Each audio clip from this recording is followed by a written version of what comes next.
এখন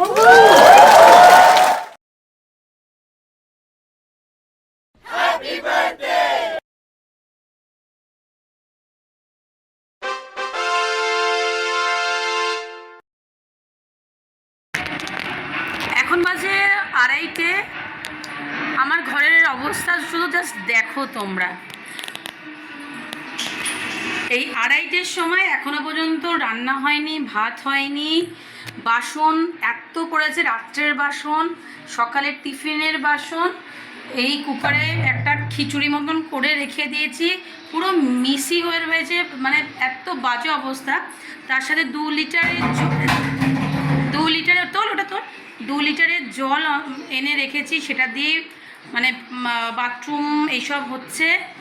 তো আমাদের পাম্পটা খারাপ হয়ে গেছে, তাই তো? বলো আর তুমি কি হয়েছে প্রবলেমটা? খারাপ হয়ে গেছে, পাম্প চল যাওয়ার আমাদের পাম্পটা খারাপ হয়ে গেছে। এবার এই পাম্পের জন্য মানে প্রবলেমটা হচ্ছে যে নিচটা তোমাদের দেখাচ্ছি,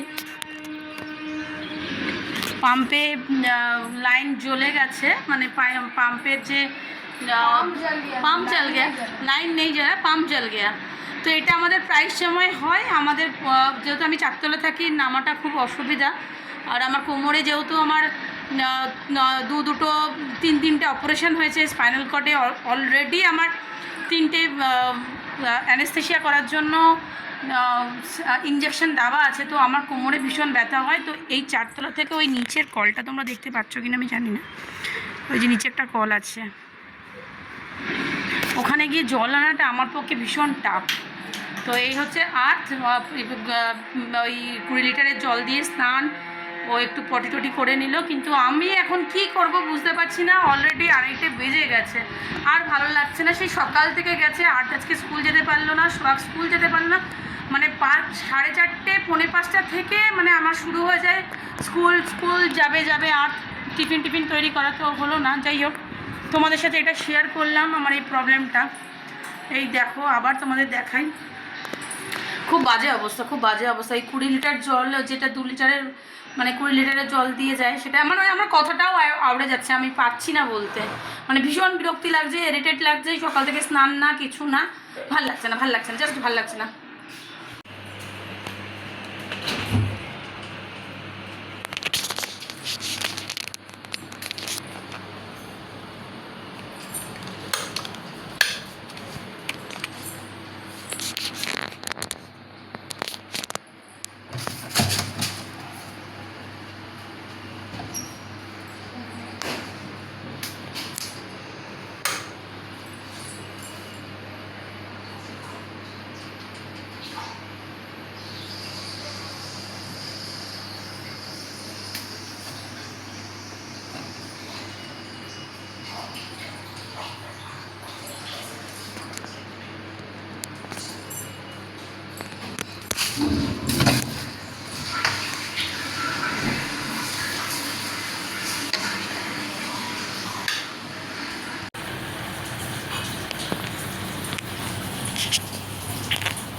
কি দেবো? খানা দেবো নাকি? একদম। হ্যালো বন্ধুরা, সুপ্রভাত। সবাই কেমন আছো? আমি বেশ ভালো আছি। তো সম্পার কুটিরে সবাইকে স্বাগত জানিয়ে ব্লগটা এখান থেকে স্টার্ট করলাম। এখন বাজে 9:30। আর্থ স্কুল চলে গেছে, আজকে স্যাটারডে। তো আর্থের আজকে ফুটবল খেলা। ফুটবল ওর প্রত্যেক শনিবার করে একটা এবিসি ওদের ক্লাস হয়, সেখানে প্রত্যেকটা বাচ্চা কিছু না কিছু মানে স্কুলের প্লেগ্রাউন্ডে কিছু না কিছু গেম ওরা খেলে। তো আর্থ যেহেতু ক্রিকেটটা ওর ছিল, তারপরে ও বললো যে মামা আমি ওই করবো, ফুটবল নেব। তো ও ফুটবল খেলতে শনিবার করে চলে যায়। তো আজকে তোমাদের সাথে অনেক কথা বলবো বলে চলে এলাম। সোহাগের আজকে ছুটি। তো আমি তোমাদের বলেছিলাম যে আর্থের স্কুল এই ড্রয়িং ক্লাসে যে ওপর এক্সাম দিয়েছিল, তো সেই এক্সামের রেজাল্টটা তোমাদের সাথে শেয়ার করব। এই হচ্ছে রেজাল্ট, এই হচ্ছে রেজাল্ট। দেখতে পাবে না যদিও, সবই কেমন যেন ধোঁয়াশে ধোঁয়াশে লাগছে। যাই হোক, আমি দেখালাম। এটা হয়তো কোনো সময় যদি কোর্টে সাবমিট করতে হয় যে আমি মিথ্যা বলছি বা সত্যি বলছি, যাই হোক, যেটাই হোক না কেন, তো আমি সেটা দেখাতে পারি। আর হচ্ছে যে এত সুন্দর একটা জিনিস, যেটা আমার কাছে তো খুবই একটা মানে কি বলবো গুরুত্বপূর্ণ জিনিস, যে এতদিনের যে ও জার্নিটা করে, 1 বছরের মধ্যে যে ড্রয়িং কম্পিটিশনগুলো দেয়, তার থেকে যে ও যেখানে যে একাডেমিতে শেখে সেখান থেকে ফার্স্ট হওয়াটা, সেটা কিন্তু খুবই কষ্টের, মানে এতগুলো বাচ্চার মধ্যে। তো আর্ট এখানে ফার্স্ট হয়েছে, তোমরা দেখতে পাচ্ছ না যদিও।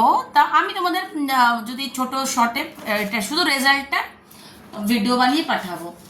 তো বসে পড়েছি তোমাদের সাথে গল্প করতে করতে, খেয়ে নেবো চা, পাও আর বিস্কিটের সাথে। আমার পাউরুটির সাথে চা ভীষণই ভালো লাগে, সেটা খাবো এবং তোমাদের সাথে কিছু কথা শেয়ার করব, ঠিক আছে?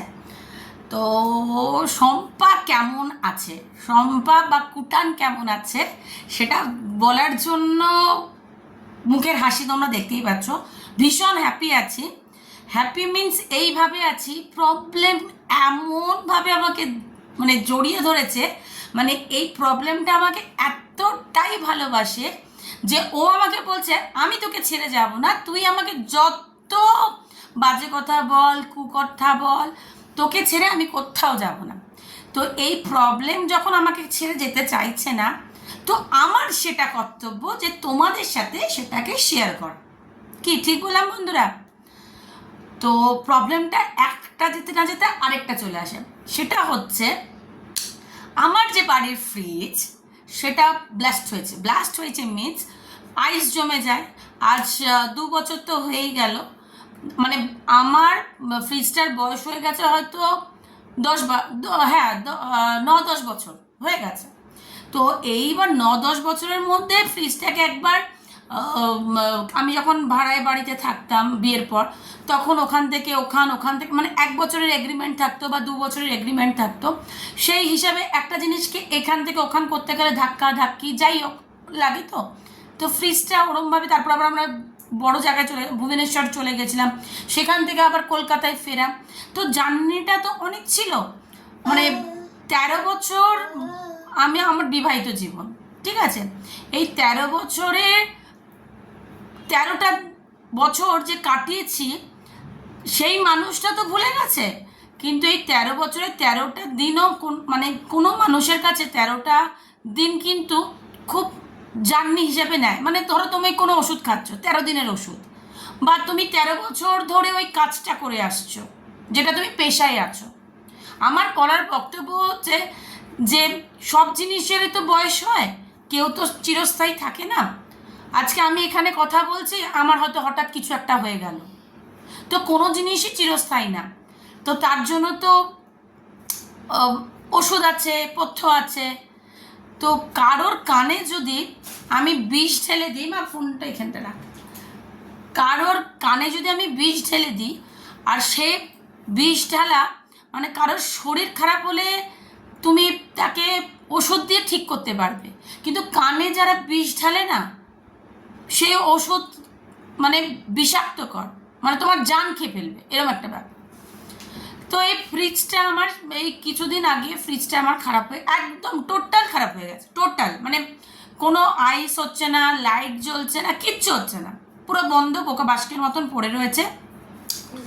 সবজি আমি কিছু স্টোর করে রাখছি, বাচ্চাদের কোনো খাবার রাখতে পারছি না, দুধ জাল দিয়ে মানে 10 বার করে দুধ জাল দিতে হচ্ছে, মানে আমার ওপর প্রেশারটা আরও যেন চলে আসছে। বলছি না, প্রবলেমটা আমাকে খুব ভালোবেসে ফেলেছে। পৃথিবীর কোনো মানুষ যদি আমাকে ভালো না বাসে, আর এটাও বলা ভুল যে আমাকে কেউ ভালোবাসে না, সেটা তোমরা আমাকে বুঝিয়ে দিয়েছো যে একজনের ভালোবাসা না পেলে আরেকজনের দুয়ার যে খুলে যায়, সেটা তোমরা প্রত্যক্ষভাবে আমাকে দেখিয়ে দিচ্ছ। এই হাজার হাজার ফলোয়ার্স যারা আমাকে দেখে, বা যারা একটা লাইক করে, বা যারা ভিউ করে, শুধুমাত্র দেখে, মোবাইলে কোনো রিলস আমার আসলে সে যে দেখছে, এই দেখাটা লাখো লাখো লোকের হাতে মোবাইল আছে, তারা দেখছে, দেখার পর কেউ সাবস্ক্রাইব করছে, কেউ ডিসলাইক করছে, কেউ স্ক্রল করে বেরিয়েছে, কিন্তু লাখ লাখ লোকের কাছে তো আমি পৌঁছাচ্ছি, এটাই আমার জন্য অনেক। এটাই আমার জন্য অনেক। এইবার ফ্রিজটা খারাপ হলো কিছুদিন আগে, মানে 8-9 তারিখ, মানে ওই সপ্তাহে 8-9 তারিখে আবার কি হয়েছে, আমাদের জলের ট্যাঙ্কটা, চা খেতে খেতে বলি, আমাদের জলের ট্যাঙ্কটা উপরে যে মোটরটা লাগানো থাকে নিচে, পুরো ব্লাস্ট হয়ে গেল, সুইচ খারাপ হয়ে গেল, এই টেকনিশিয়ান অনেক কিছু প্রবলেম, জল আসছে না। সেই মানে ধরো কালকে রাত থেকে শুরু হয়েছে বা কালকে দুপুর থেকে শুরু হয়েছে, সকালটা চলে গেল, দুপুরটা চলে গেছে, আমি কি করে কি করব। এবার 20 লিটার জল আনাতে হচ্ছে এই 4 তলার ওপর থেকে, মানে নিচে গিয়ে জলটা আনা আমার পক্ষে তো সম্ভব না, আমার পক্ষে সম্ভব না। কেন, প্রথমত 2টো বাচ্চা জন্ম দিয়েছি, স্পাইনাল কর্ডে ইঞ্জেকশন দিয়ে অ্যানেস্থেশিয়া করে আমার 2টো বাচ্চা সিজারিং হয়েছে, সিজারে বাচ্চা হয়েছে, দেন আমার অ্যাপেন্ডিক্স, গলব্লাডার দুটোই অপারেশন হয়েছে। তো যারা মা হয়েছে, নতুন নতুন মা হচ্ছে বা যারা মা হয়েছে, তারা এই ব্যথাটা বুঝতে পারবে। আর যারা লোকের মানে কি বলবো, সারাক্ষণ মানে একটা প্রদীপ হাতে নিয়ে বা একটা আরতির থালা নিয়ে ঘুরতে থাকে, যে কার প্রদীপটা বন্ধ করে নিজের আগুনটা জ্বালাবো, নিজের প্রদীপটা জ্বালিয়ে ঘরটাকে ভালো রাখবো, সেসব মহিলা মনে হয় জানতে পারবে না। কেন, তাদের মেন্টালিটি আমার মেন্টালিটি বা তোমার মেন্টালিটির সাথে তাদের যায় না। তো যাই হোক, আমি 20 লিটার আমি জল এনেছি, ফোন করে দিয়েছি, জলওয়ালা এসে জল দিয়ে গেছে। এবার ওই একটা বোতলের মধ্যে যে 20 লিটারের জল থাকে, আমার স্নান বা আমার বাথরুম বা এতে আমার 3 জনের হচ্ছে না। আর পরের দিন 12 তারিখ ছিল আমার দিদির ছেলের জন্মদিন। তো আমি ভাবলাম যে এরকম অনেক বাসন আমি তোমাদের লাস্টে দিয়ে দেবো। এবার আমি ধুতে পারছি না, স্নান করতে পারছি না, খেতে পারছি না, বাসন সব পড়ে যাচ্ছে। এবার আমার তার বাসন টাসন রেখে আমি চলে গেছি দিদির বাড়িতে, কারণ দিদির আসার কথা। তারপরে ঝড় বৃষ্টি ছিল, আর 5 দিন মতন স্কুল যেতে পারিনি, সোহাগ স্কুল যেতে পারিনি, সোহাগ স্কুল যেতে পারিনি। তো এইসব মানে জল বাড়ির সামনে 1 হাঁটু করে জল, সেটা প্রত্যেকটা গলিতে, যেতে পারিনি। এইবার দিদিকে আমি ফোন করে বললাম, দিদির আসার কথা ছিল, দিদিকে আমি বলে দিচ্ছিলাম দিদি তুই চলে আসবি। তা দিদি বলছে ঠিক আছে। কেন, গোপালের যে জন্মদিনটা সেটা আমাকে ছাড়া হয় না, বা আমার বাচ্চা দুটোকে ছাড়া হয় না। গোপালের বন্ধুদের না ইনভাইট করলেও আমাদের 3 জনকে ওখানে ইনভাইট হতে হবে। ইভেন আমার বাবা মা মেজদি ইনভাইট হতেই হবে। কেন, এটাকে ফ্যামিলি বলে, ফ্যামিলির লোকেরা। হ্যাঁ, আগে সুমিত ছিল, সুমিতের ওপর অনেক ভালোবাসা গোপালের। কেন, মা হওয়াটা প্রথমে আমাকে গোপালই শিখিয়েছিল, দিদির ছেলে। মাসি হওয়াটা, মাসি তো না, মা হওয়াটা। কেন, আমার দিদির যে পরিস্থিতিটা ছিল সেই সময়টা, দিদি বাচ্চাকে বাড়িতে আতুর ঘরে রেখে ও কাজে গিয়েছিল। তো সেই সময় আমি এবং আমার মেজদি ও আর আমার মা বাবা, মানে কাকে ছেড়ে কার কথা বলবো। এবার এর কথা না বললে ওরা করবে, ওর কথা না। কেন, আমাদের জায়গা সারাউন্ডিংটা এমন ছিল, ওই গোপালকে নিয়ে, মানে মা হওয়াটা কি জিনিস ওই গোপালই আমাকে প্রথমে বুঝিয়েছিল, এবং বাবা হওয়াটা কি জিনিস সেটা সুমিত সিংকে আমাদের এই গোপালই শিখিয়েছিল। অর্ধেক আমরা শিখে গেছিলাম যে বাচ্চাকে কিভাবে মানুষ করতে হয়, বা ও মা থেকে কতটা ডিট্যাচ, যে ওর মা অফিস গেছে, ওকে আমরা সামলাবো, বা মার যে দুধ খাওয়াটা, বেস্ট ফিট করাটা, যে ওর পক্ষে কতটা কষ্টকর হয়ে যাচ্ছে ওই বাচ্চাটার প্রতি, সেটা আমরাই জানি। তো প্রথম মা তো গোপাল আমাদেরই বানিয়েছে, আমি, মা, মেজদি। তো ওর কাছে ওর জন্মদিনে না যাওয়া, কোনো কারণ ছাড়া অকারণে না যাওয়া, সেটা মনে হয় আমাদের কাছে ঠিক হয় না। বাট আমি 2টো বাচ্চা নিয়ে চলে গেছি। এইবার যাওয়ার মানে ওর বার্থডে হচ্ছে শুক্রবার, আমি বৃহস্পতিবার দিন বিকেলবেলায় চলে গেছি 2টো বাচ্চাকে নিয়ে। দিয়ে শুক্রবার দিনটা গেছিলাম, শনিবার জন্মদিন। এইবার শুক্রবার দিনটা গিয়েই আমি আবার শনিবার দিন সকালবেলা রিটার্ন হয়েছি। কেন, পাম্পে একদমই জল উঠছে না। এবার এখানে না আসলে পরিস্থিতি বুঝতে পারবে না, রবিবার কি হবে, সোমবার কি হবে, আমার ঘরের কী অবস্থা হবে। কেন, প্রত্যেকটা 15টা ঘরের লোকের সেম একই অবস্থা। যাই হোক, আমি চলে এসেছি। গোপালের বার্থডেটা আমাদের এখানেই হয়েছে, মানে আমার ঘরে হয়নি, মার ঘরেই হয়েছে। কী করবে, কোথায় যাবে? তো মার ঘরেই ওর বার্থডে যাবে, ওর মার মানে আমার মার ঘরেই হয়েছে ছোটোখাটো করে, যেটা আমরা ঘরোয়া করি, যেটাকে সবার নাটক মনে হয়, ওই তো নাটক। আর আমরা বাঙালিরা আমাদের জোকার করে যে উলুটা দেয়, সেটা কিন্তু আমাদের নাটক না। যারা নাটক ভাবে তাদের কাছে নাটক, কিন্তু আমাদের কাছে এটা রক্তে মিশে আছে। তো আমাদের এটা আশীর্বাদ হিসেবে আমাদের কাছে এটা, যারা বাঙালি, যারা মানে দেখছো আমাকে, তারা এই জিনিসটা আশীর্বাদ জিনিসটা জানো বাদ্দা। তা যাই হোক, গোপালের বার্থডেটা হলো, ফ্রিজটা খারাপ হলো। এখন এই মুহূর্তে কালকে আবার আমি সেটাও তোমাদের দিয়ে দেবো যে আমি মিথ্যে বলছি কিনা। আমার মানে যেই পাম্পটা চালু হয়, যত নোংরা ট্যাঙ্কে আছে, মানে কালো জল বলো নোংরা আছে, আমাদের পাম্পে এসে কলের মুখে আটকে যায়, পুরো কালো জল। এবার ওর জন্য আমাদের যে কুমোটের ফ্ল্যাশটা, সেটাও খারাপ হয়ে যায়। আজ 3-4 দিন ধরে আমি একজনকে ফোন করছি, হ্যাঁ আসবো বৌদি, হ্যাঁ আসবো করতে করতে কালকে আসলো, এসে করে দিয়ে গেল। সেখানে পর্যন্ত এসে 2খানা কল রিপেয়ারিং করতে তো পারলো না, কল চেঞ্জ করতে হলো 350 টাকা করে, তাকে দিতে হচ্ছে আমাকে 1000 টাকা।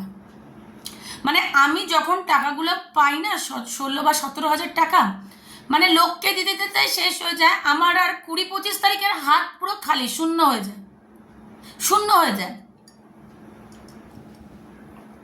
তার মধ্যে সোহাগের বাবা যে সোহাগের টাকাটা আমাদের দিয়ে দিয়েছে, সেই টাকাটা তো ওর পিসি ওকে দিয়েছে। তা সোহাগ আর আর্তের পড়তে যাওয়ার জন্য কিছু জামা দরকার ছিল, সেগুলো আমাকে কিনতে হয়েছে, সেগুলোও তোমাদের সাথে শেয়ার করব। সে জামা কাপড়গুলো কিনেছি, মানে বেশি হাইফাই মানে জায়গা থেকে এরকম কিছু না। আমি আগেই বলেছি আমি মিডিল ক্লাসের মেয়ে, মানে পয়সাটা কী জিনিস সেটা তো জানি। আজকে জেনে বুঝে আজকে কী লাভটা হলো আমার। আমি সেসব মহিলার মতন তো এই লিপস্টিক লাগানো, বার যাওয়া, ডিস্কো যাওয়া, রেস্টুরেন্টে খাওয়া, এসবগুলো তো করতে পারলাম না। তার জন্য খুব খারাপ লাগে, কষ্ট লাগে। যাই হোক, আমি এরকম না, তো এইসব কথা আমার কাছে এত টাকা হলেও আমি সেই কাজগুলো করতে পারবো না। যাই হোক, এইভাবে আমার লাইফগুলো যাচ্ছে। আরেকটা ইনফরমেশন দিয়ে দিই, 21শে জুলাই যে আমাদের সরকার আছে, যাকে আমরা ভোট দিই, সেই সরকারের যে 21শে জুলাই হবে রেড রোডে, তার জন্য যে এত মাতামাতি, সেদিনকে পড়েছে আমার কোর্ট 125-এর কোর্ট, মানে সেই ডেটটাও পিছিয়ে যাবে কবে, মানে হয়তো আবার 2026-এ চলে যাবে, বোঝো ঠেলা। তো আমার এত হাসি পাচ্ছে, মানে আমি যখন মানে আজকে সকালবেলা ভাবছিলাম যে কি না, মানে কি পরিস্থিতি, মানে যে লঙ্কায় যায় সেই রাবণ হয়ে যায়। আজকে এই মানে আইন বা প্রশাসন, আজকে যাকে আমরা ভোট দিলাম, বা আজকে আমরাই বসে আছি যেসব মহিলারা যারা এইসব পরিস্থিতির মধ্যে চলছি, আর যেই মানুষটাকে ভোট দিচ্ছি সেই মানুষটার প্রশাসন বা আইনি ব্যবস্থা এতটাই খারাপ যে সেদিনকে আমার যদি কোর্ট থাকে, হয়তো কোর্ট সেদিনকে ডিসমিসও হতে পারে, না হবে না হয়তো, বা ডেটটাকে পিছিয়ে দেবে, বা একতরফা হবে, বা কি হবে আমি জানি না। বাট আমি তো যাব, যদি হয় আমি যাব, আমি দাঁড়াবো, আমাকেই দাঁড়াতে হবে, আমার যা বক্তব্য আমি বলবো। এবার যা হবে ভগবান জানে, ভগবানের ওপর ছেড়ে দিয়েছি, যা হবে। এইভাবে তো চলে না। আজকে ফ্রিজ খারাপ হয়ে গেছে, আমি কোথা থেকে কি করব? আরে কাকে কষ্ট দিচ্ছ? কাকে? আমি তো কাউকে দিচ্ছি না। আমি কি কাউকে কষ্ট দিচ্ছি? না। আমাদের যারা কষ্ট দিচ্ছে, একদিন এই মানুষটাই আমাদের বলেছিল যে তোমাদের কোনোদিন কাঁদতে হবে না, আমি যতদিন বেঁচে থাকবো তোমাদের চোখের জল আমি আসতে দেবো না। কোথায় সেই সব কথা? আজকে আমার ফ্রিজের অবস্থা এরকম, সে তো জানে, সে সমস্ত সব কিছু জানেন না, এটা কিছু না, বা কোটার নাটক হয়ে ক্যামেরার সামনে এসে সিম্পাতি নিচ্ছে, সেটাও না। আমি তো একবারের জন্য বলছি না যে আমার ঘরে কোনো আইনি লোক যাতে না আসে। আমি কোর্টে গিয়েও বলবো যে মহামান্য আদালত, যে আমার বাড়িতে গিয়ে দেখা হোক, যে আমি মিথ্যেবাদী, সেটা প্রমাণ করা হোক যে আমার বাড়ির পরিস্থিতি কি, ঘরটার পরিস্থিতি কি। একদম, কেন আমি অন্যায় বলতে তো আসিনি বা অন্যায় আমি করিনি, যারা করেছে তারা প্রত্যেকটা মুহূর্তে বুঝতে পারছে। এইবার ওর দিদি, সুমিতের দিদি আমাকে 3-4 দিন আগে, 3-4 দিন, 1 সপ্তাহ আগে ফোন করে বলছে, কুটান আমাকে তোমার অ্যাড্রেসটা দাও, আমি রাখি পাঠাবো। এই রাখি বা হ্যাঁ, এই রাখি বা তারপর তোমার ওই যে 1 তারিখ টাকাটা আসে আমার অ্যাকাউন্টে, খারাপ লাগে, খারাপ লাগবে না কেন? রাখিটা মেন সূত্র তো সুমিত সিং, তারপরে সুমিত সিং চলে যাওয়ার পরে আর্থ, মানে ওর দিদির মেয়ে আর্থের জন্য রাখি পাঠায়, দেন আমার জন্যও রাখি পাঠায়। তো যাই হোক, আমার খুব খারাপ লাগে। তা আমাকে বললো যে গুণ আমি রাখি পাঠাবো, তুমি অ্যাড্রেসটা আমাকে দিয়ে দিও। আমি বলছি ঠিক আছে। তারপরে বলছে ওর দিদির বেস্ট ফ্রেন্ড অঞ্জুপুরি না কি নাম আছে, সে দিদি নাকি কলকাতায় আসবে, তা কলকাতা ঘুরতে চাইছে, তা ছোটনের নাম্বারটা দেবো। আমাকে জিজ্ঞাসা করছে, কি নাটক? হ্যাঁ বলছি, এই মা আমাকে জিজ্ঞাসা করছো কেন? তোমার ভাইয়ের সাথে তোমার বন্ধু দেখা করবে বা সে কলকাতায় আসবে, অবশ্যই দিয়ে দাও। কেন দেবে না? দিয়ে দাও তাকে। আর ইভেন তাকে বলে দাও তার বউ বাচ্চা তার সাথে থাকে না, তুমি দিয়ে দাও নাম্বার। দিচ্ছ না কেন? তখন বলছে আমি দেবো, খারাপও লাগছে, যদিও ফোনটা না তোলে তাহলে তো খুব খারাপ হবে। সব কিছু জানো, সব কিছু তোমরা জানো, ভালো লাগবে না, খারাপ লাগবে, দিলে কেমন হবে, না দিলে কেমন, তাহলে আমাকে কি জিজ্ঞাসা করছো? আমি বলছি না না, তুমি দিয়ে দাও। সুমিত সিং নাকি ফোনটা তুলেছে। আমি যেটা শুনেছি, সুমিত সিং ফোনটা তুলে বলছে, হ্যাঁ आप आइए, हम आपसे बात करेंगे या पिज्जा हट में पिज्जा खिला देंगे, বাস এইটুকুনি। এইবার আমাকে বললাম যে বা ভালো তো, এই তো ফোন তুলছে, কথা বলছে, ভালো, তোমাদের সাথেই কথা বলে। তোমরা যে নাটকগুলো আমার সাথে করছো, তোমার ভাই তোমাদের সাথে ভালোই কথা বলে, ভালোই তো যোগাযোগ রাখো, ভালো। আমি কোনো সময় না করিনি যে তোমরা তোমার ভাইয়ের সাথে কথা বলো না বা কিছু। আমি কেন বলতে যাব? একটা ভাই বোনের রিলেশন কেন নষ্ট করতে যাব বলো তোমরা? হলো।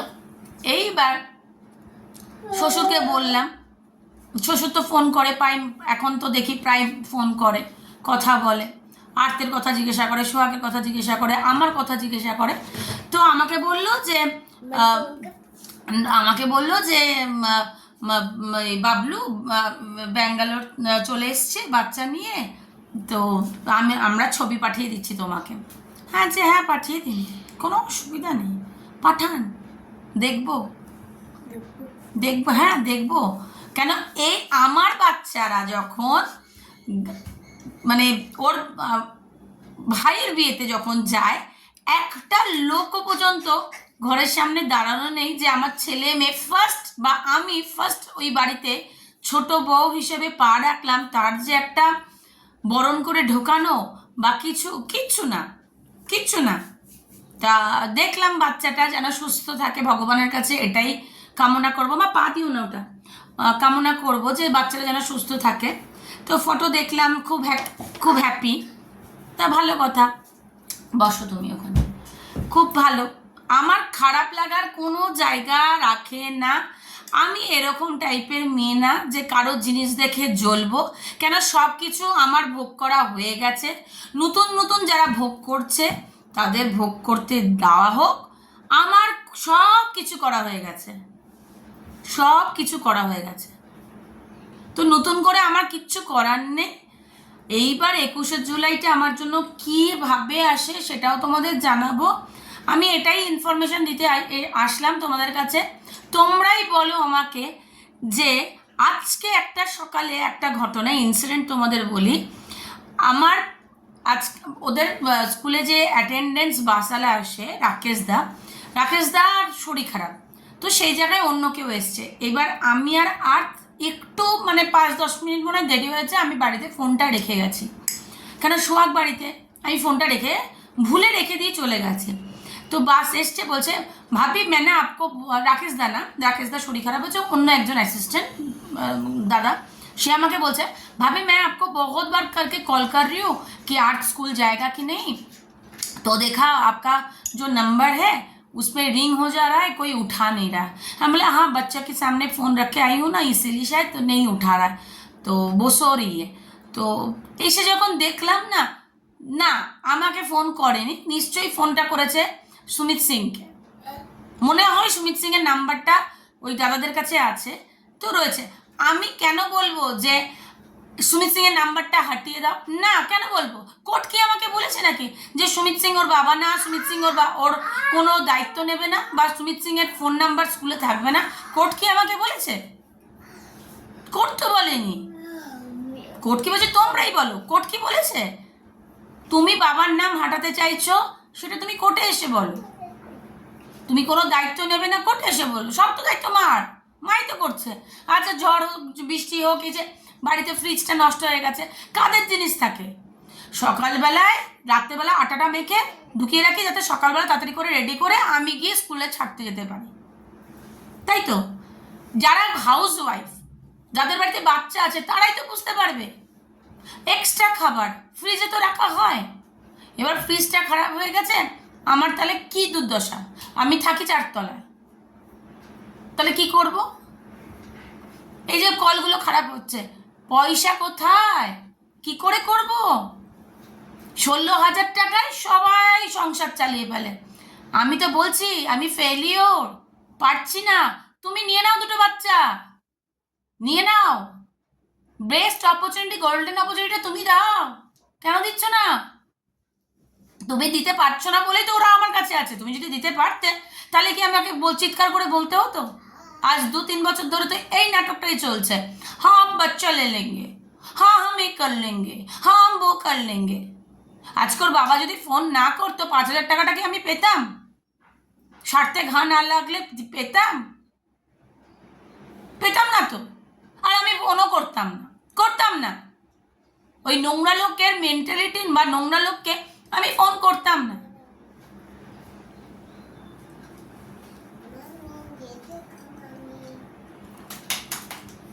তো আর্টের জন্য 3টে প্যান্ট, 3টে না 4টে টি শার্ট কিনেছি, সোহাগের জন্য কিছু জামা কিনেছি, সোহাগ আবার পছন্দ করে একটা জুতোও কিনেছে। তো তোমাদের সেগুলো শেয়ার করি, দাঁড়াও দেখাচ্ছি। দেখা সবাইকে, তোর বন্ধুদের। মানে পারছি না, মানে পারা যাচ্ছে না, মানে এত অসুবিধা করে কিছু করা যায় না। মেন কথা হচ্ছে পয়সাটা তো সব কিছুতে লাগে, মানে তুমি ঘর থেকে পা বার করলে তোমার পয়সা ছাড়া এই দুনিয়াতে কোনো কিচ্ছু হয় না। একটা নোংরা ফেলতে আসে, নিতে আসে, তাকেও কিন্তু আমাকে পয়সা দিতে হয়।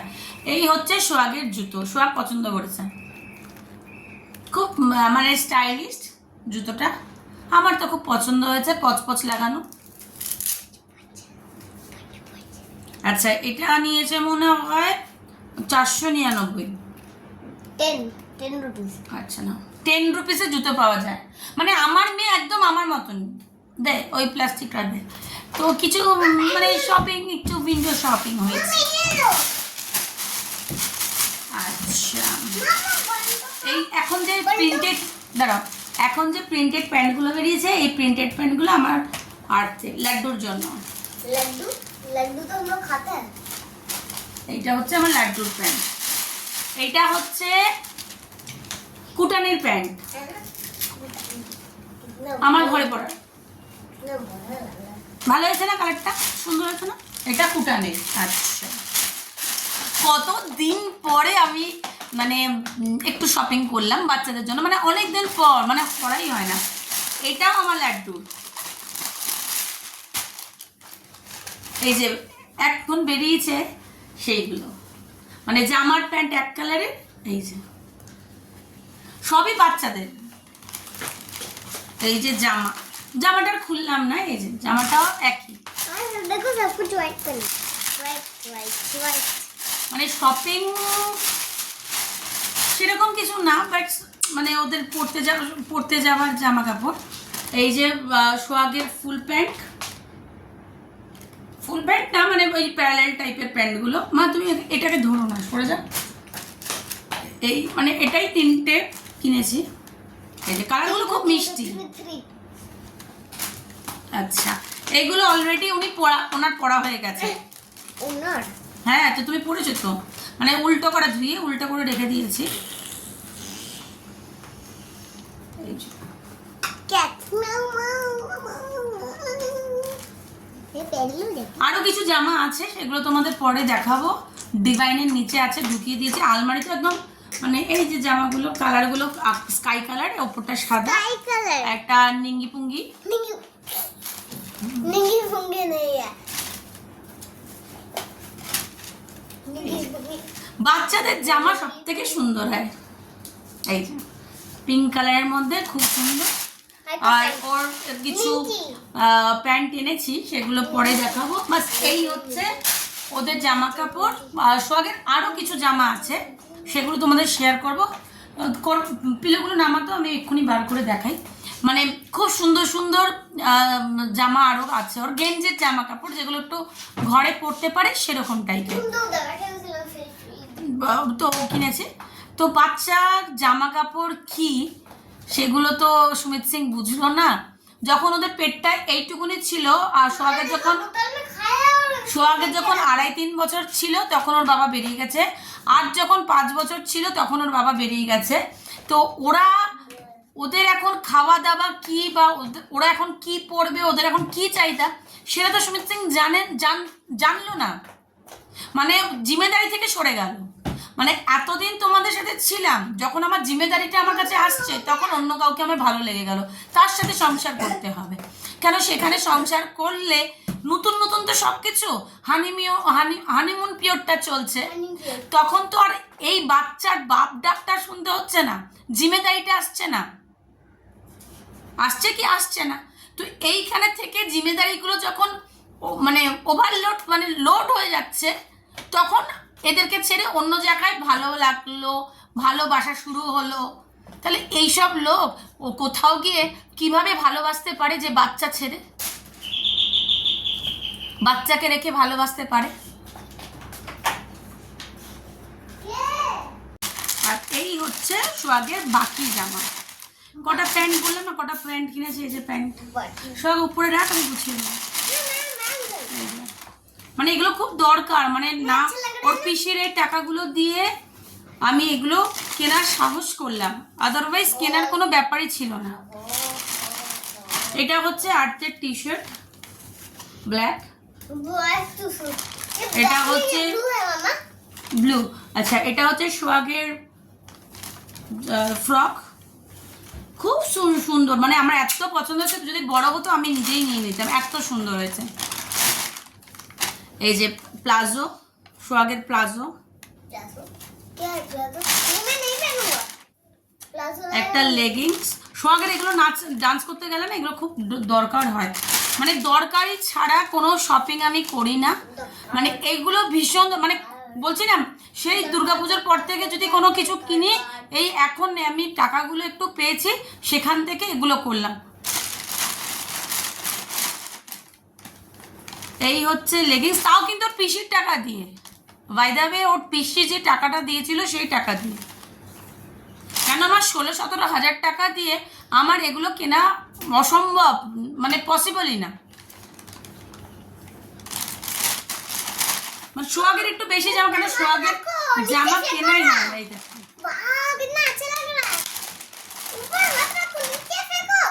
এই একটা সোহাগের সুন্দর, মানে মেয়েদের জামা তো জানোই তোমরা কি সুন্দর জামা।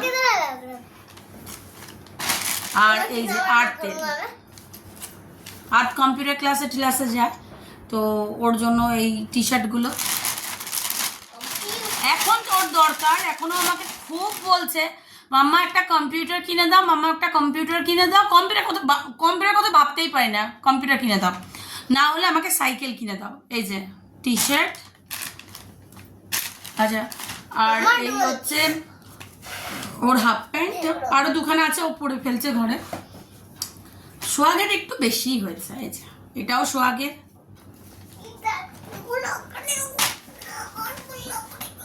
এটাও সোহাগের। না বড় এটা আসছে, এই হচ্ছে জামা কাপড়, রাখ আমি গুছিয়ে দেবো। এই হচ্ছে শপিং যেগুলো আমি করেছি। তো কেমন হলো জানিও, আর কিছু বলার নেই। মোটামুটি আজকের যে ব্লগটা আমি তোমাদের সাথে করলাম খুব একটা ইন্টারেস্টিং হলো কিনা আমি জানি না, বাট তোমাদের সাথে শেয়ার করলাম আমার কিছু কথা যেগুলো তোমাদেরকে আমি বলবো বলেছিলাম যে আমি তোমাদেরকে এই কথাগুলো বলবো যে কি কি প্রবলেম আমার হচ্ছে লাইফে, সেগুলো তোমাদের সাথে শেয়ার না করলে তো হবে না, তো আমি সেগুলোই তোমাদের সাথে শেয়ার করলাম। আর তোমরা যারা যারা দেখছো আমার আগের ভিডিওটা, যেটা লেন্দি ভিডিও ছিল, বড় ভিডিও ছিল, তোমরা সবাই দেখছো। তো এটাও, এই ভিডিওটা যখন ছাড়বো তোমরা প্লিজ দেখো, তোমাদের ওপিনিয়ন আমাকে দিও কি এই যে কোর্ট কাচারি ব্যাপারটা যেটা চলছে না, সেটা কি চলছে আমি বুঝতে পারছি না। সবার একটা মানে প্রবলেমের সলিউশন বের হয়, আমার প্রবলেমের একদমই সলিউশন বেরোচ্ছে না। আমি আগেও বলেছি এখনও বলছি, সুমিত সিং যখন বেরিয়েছিল বাচ্চারা তখন ছোট ছিল। সুমিত সিং এখন যে পরিস্থিতির মধ্যে আমাদের রেখেছে, বাচ্চারা যথেষ্ট বড় হয়ে গেছে, তাদের পেটও বড় হয়ে গেছে, তাদের জামা কাপড় সাইজ বড় হয়েছে, এল এর দাম যেই জিনিসটা হয় এল বা এক্সেল এর দাম তার থেকে দ্বিগুণ হয়। সুমিত সিং জামা কাপড় পরেন, সুমিত সিং সবই জানেন, সুমিত সিং রেস্টুরেন্টে গিয়ে খাচ্ছেন, সুমিত সিং জানেন একটা অর্ধবয়স্ক আর একটা অ্যাডাল্ট বা একটা জুনিয়র বাচ্চার কতটা খাবার দরকার বা কতটা প্রোটিন খাবার দরকার সেটা সুমিত সিং নিশ্চয়ই জানে, যেহেতু উনি ফুডের সাথে যুক্ত আছে, ভালো মন্দটা উনি ভালোই জানে। তো ওনার যে মনোবৃত্তি বা ওনার যে চালচলন, বাচ্চাদের নিজের রক্তের জিনিসকে হাঁটিয়ে অন্য জায়গায় ফোকাস করাটা, সেটা উনি যেহেতু বাপ হিসেবে করছে, তো সেখানে কিচ্ছু বলার নেই, সেখানে কিছু বলার নেই। আবারও এক কথা বলার যে আমার যা করণীয় আমি বাচ্চাদের জন্য করছি, আমার কাছে টাকা না থাকলে আমি ফ্রিজ কিনতে পারবো না, আর ফ্রিজ কেনার মতন ক্ষমতা আমার নেই। একটা ফ্রিজের দাম নিশ্চয়ই 12,000-এর নিচে না, 16,000-এর নিচে না, 17,000-এর নিচে না। আমার এখন ফ্রিজের একদম দরকার। আমি বলেছি শ্বশুরবাড়িতে যে পাপাজি ফ্রিজ কা यही প্রবলেম হ্যাঁ मैं क्या करूँ। তো আমাকে বলেছে যে ঠিক আছে তুই চুপ করে বস, 21 তারিখ তোর কোর্ট আছে, তুই কোর্টে গিয়ে বলবি। অফকোর্স আমি কোর্টে গিয়ে বলবো আমার প্রবলেমের কথা। আমি বলছি না এরকম করে বসে থাকলে তো, গালে হাত দিয়ে বসে থাকলে তো আমার চলবে না, কেন আমার বাচ্চাদের তো দেখতে হচ্ছে, কেন বাচ্চাদের প্রবলেম হলেই আমার প্রবলেম, আমার প্রবলেম হলেই বাচ্চাদের প্রবলেম। আর আমার প্রবলেমটা টাকাটার দিকেই, যে আমার 16-17 হাজার টাকা দিয়ে সংসার আমি চালাতে পারছি না। যারা পারে, যেসব মহিলারা পারে তারা প্লিজ একটু কমেন্টস করো যে তোমাদের ঘরে বাচ্চারা পড়াশুনো করে, খাওয়া দাওয়া করে, টিউশন করে, অটো ভাড়া দিয়ে তোমাদের 16,000-17,000 টাকায় তোমাদের কিভাবে চলছে। শেখার কিন্তু কোনো বয়স হয় না, আগেই বলছি শেখার বয়স হয় না, পড়ো না, শেখার কোনো বয়স হয় না। আমার ভিডিও থেকে তোমাদের শেখার কিছু থাকলে নিশ্চয়ই তোমরা সেটা নেবে। বারবার বলি, তোমাদের কিছু ওপিনিয়ন থাকলে যে শম্পা এরকমভাবে করো, সেটাও তোমরা ওপিনিয়ন দাও। যে 16-17 মানে নিট 17,000 টাকা আমার হাতে আসে, যেখানে 5,000 টাকা আমার গ্রোসারিতে যায়, চাল খরচা আলাদা, আটা ময়দার খরচা আলাদা, আমার বাচ্চাদের নিয়ে আসা, নিয়ে যাতায়াত করার, স্কুল থেকে নিয়ে যাওয়া নিয়ে আসা, ইভেন স্কুল পড়তে যাওয়ার ফি, ফেরা আসা, ফেরার যে ফেয়ারটা সেটা দিয়ে, ঘরের নানা রকম জিনিস কিনে বা বাচ্চাদের অ্যাক্টিভিটি প্রজেক্ট বানাতে যে পয়সাগুলি লাগে সেসব দিয়ে আমি পারছি না, শম্পা পারছে না বা কুটান পারছে না। যদি কেউ পেরে থাকেও প্লিজ কমেন্ট করো, এটা রাগারাগির কোনো ব্যাপার না। এই ইউটিউব ফ্যামিলি আমার ফ্যামিলি, এবং এই ফ্যামিলিকে বলা মানে প্রবলেম সলিউশনের একটা জায়গা বেরিয়ে আসে। আর তোমরা প্লিজ বলো যে কোর্টে 125 বা 498 চলে গেলে, যদি কেসের ডেটগুলো পিছিয়ে যায় বা কি প্রবলেম হচ্ছে আমার সাথে বা এরকম কেন হচ্ছে, যদি কোনো আইনি ব্যবস্থা থাকে তোমরা সেটা সাজেশন করো যে শম্পা তোমার কোর্টের রাস্তাটা অন্যভাবে নিয়ে যাও বা তুমি সঠিক রাস্তায় চলছো কিনা সেটাও তোমরা আমার আগের ভিডিওটা দেখলে বুঝতে পারবে। আমাকে সলিউশন দেওয়ার মতন এখনো পর্যন্ত আমি কাউকে পাইনি। কেন আমি প্রশাসনের কাছে গেছিলাম, আমি থানায় গেছিলাম, আমার বাবার পয়সা নেই, আমি আমার বরের সুমিত সিং যে পিৎজা হাটে কাজ করে, সুমিত সিং যে আমার লিগালি হাজবেন্ড, তার পয়সা দিয়ে আমি তার হয়ে কেস লড়ছি, সেটা কোর্টের দ্বারস্থ।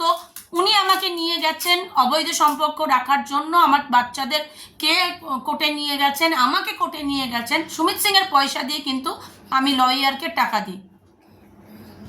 তো তোমরা আমাকে বলে দাও, আমার ইউটিউবের ফ্যামিলির লোকেরা যারা আছো, অনেক আইনজীবী আছেন, তো তারাও আমাকে হেল্প করতে পারেন যে সম্পাদ তুমি এই রকমভাবে চলো। আমি তোমাদের কাছে হাত জোড় করে বলছি, যদি কোনো সলিউশন থাকে তোমরা আমাকে প্লিজ দিতে পারো।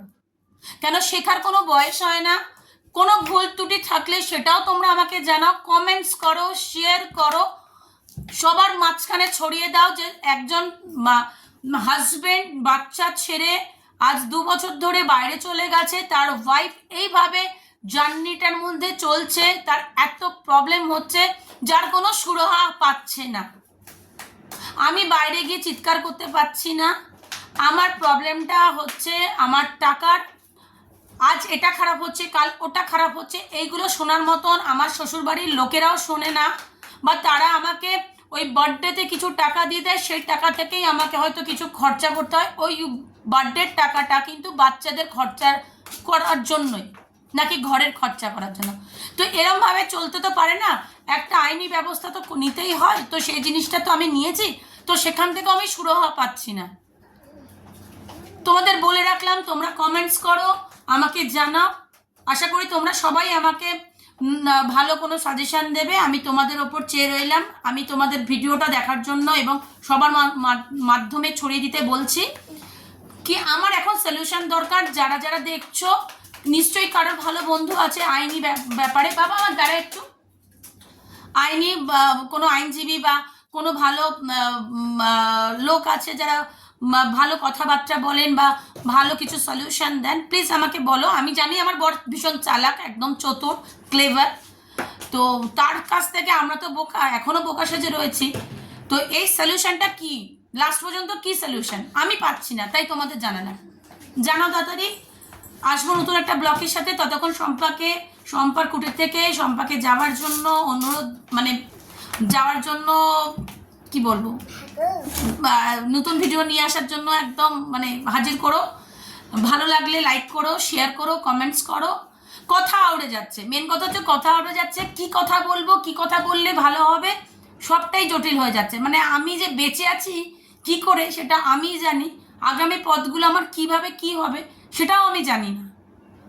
আজকের কথা ভেবে যে কালকের কথার মধ্যে চলবো সেটাও তো না, আমার পরের কথাটাও তো চিন্তা করতে হবে। কেন সোহাগ একটা মেয়ে, ওর লাইফটা আছে, আর আর্তের কথাও আমাকে চিন্তা করতে হবে, যে আমার ছেলে, ওর কথাটাও ওদের ভবিষ্যতে অন্ধকার করে কোনো জিনিস তো আর করা যায় না। তো তোমরা প্লিজ আমাকে সাজেশন দিও। চলো আজকের মতন টাটা, সবাই খুব ভালো থেকো, সুস্থ থেকো, এটা তো আমি বলি। তো চলো আজকে আমি এখানেই স্টপ করলাম, সবাই খুব ভালো থেকো, সুস্থ থেকো, চলো টাটা।